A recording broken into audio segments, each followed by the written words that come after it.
আসসালামু আলাইকুম everyone, welcome করছি সবাইকে নতুন একটা ভিডিওতে। আজকে দেখাবো আমার স্টাইলের চিজি পাস্তা। তো প্রথমে নিয়ে নিয়েছি গরম কড়াইয়ে তেল। আপনারা তেল বাটার দোনোটাই ইউজ করতে পারেন। আমি তেল ব্যবহার করেছি। দিয়ে দিয়েছি 2টা ডিম। ডিমটাকে স্ক্রাম্বল করে নেব, সাথে পেঁয়াজ দিয়ে দিব। আমি ডিমের সাথে পেঁয়াজটা দিয়ে দিয়েছি, স্ক্রাম্বল করে নেব সবগুলো মিলিয়ে। আর পাস্তা সেদ্ধ করাটা আমি দেখাচ্ছি না, পাস্তা তো সবাই সেদ্ধ করতে পারেন, তো স্পেশালি আর দেখাচ্ছি না। কাঁচামরিচ ফালি আর চেরি টমেটো দিয়ে দিয়েছি। এখন ভালো করে নাড়িয়ে নেব, ভালো করে ভেজে নেব।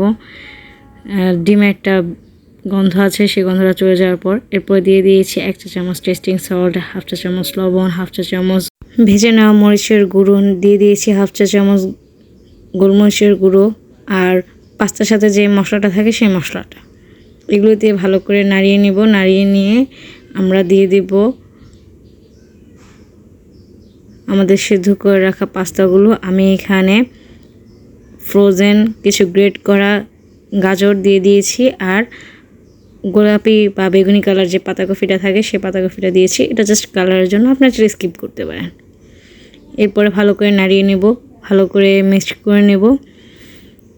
এরপরে দিয়ে দিব আমরা সস এবং সয়া সস আমরা এখানে নিয়েছি 2 টেবিল চামচ, আর সয়া সস নিয়েছি 1 টেবিল চামচ।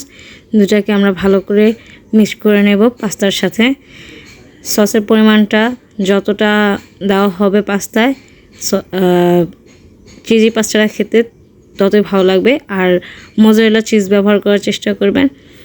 আমাদের মিক্স করে নেওয়ার পরে আমরা চিজটা দিয়ে দেব। আমি এখানে চিজ দিয়ে দিয়েছি, মোজারেলা চিজ আমি ব্যবহার করেছি।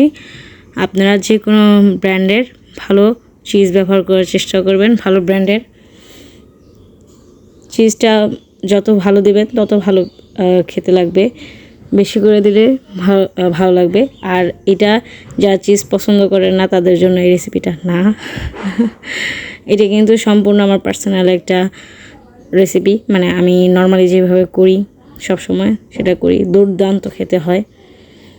আমি পরবর্তীতে আবারও কিছু চিজ অ্যাড করে দিয়েছি। আর হ্যাঁ, পরিবেশন করার সময় অবশ্যই উপরে চিজ গ্রেট করে দিয়ে দিবেন, তাহলে খেতে ভালো লাগবে। এই তো আমার চিজি পাস্তা রেডি। দেখা হবে নতুন কোনো ভিডিওতে। সেই পর্যন্ত সবার সুস্বাস্থ্য কামনা করে বিদায় নিচ্ছি আমি। ভালো থাকবেন, সুস্থ থাকবেন। আল্লাহ হাফেজ।